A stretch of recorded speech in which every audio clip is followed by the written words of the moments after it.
വയനാട് മുണ്ടക്കൈ ചൂരൽമല ദുരന്തത്തിൽ കേന്ദ്ര സർക്കാരിനെതിരെ വിമർശനവുമായി മുഖ്യമന്ത്രി പിണറായി വിജയൻ.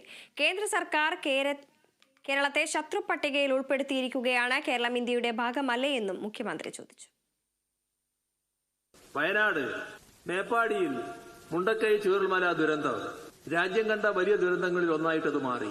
എല്ലാവരും നമ്മളോട് സഹതപിച്ചു.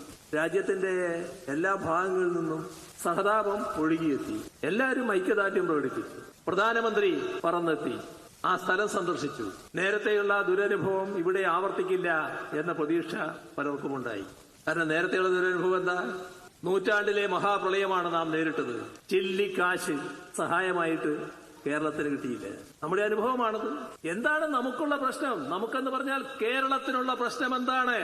ദുരന്തം പലയിടങ്ങളിലുണ്ടായല്ലോ, പല സംസ്ഥാനങ്ങളുണ്ടായല്ലോ.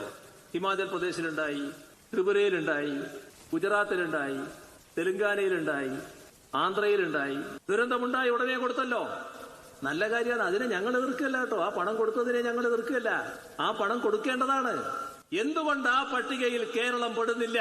ഇതാണ് കേരളത്തിന്റെ ചോദ്യം. കേന്ദ്ര ഗവൺമെന്റ് എന്തുകൊണ്ടാണ് ശത്രുതാപരമായ നിലപാടെടുക്കുന്നത്? ഇവിടെ ബിജെപിക്ക് ജനങ്ങൾ വലിയ പിന്തുണ നൽകുന്നില്ല. ജനങ്ങൾ പിന്തുണ നൽകാത്തത് കൊണ്ട് ബിജെപിക്ക് ശത്രുത വന്നിരിക്കുന്നു.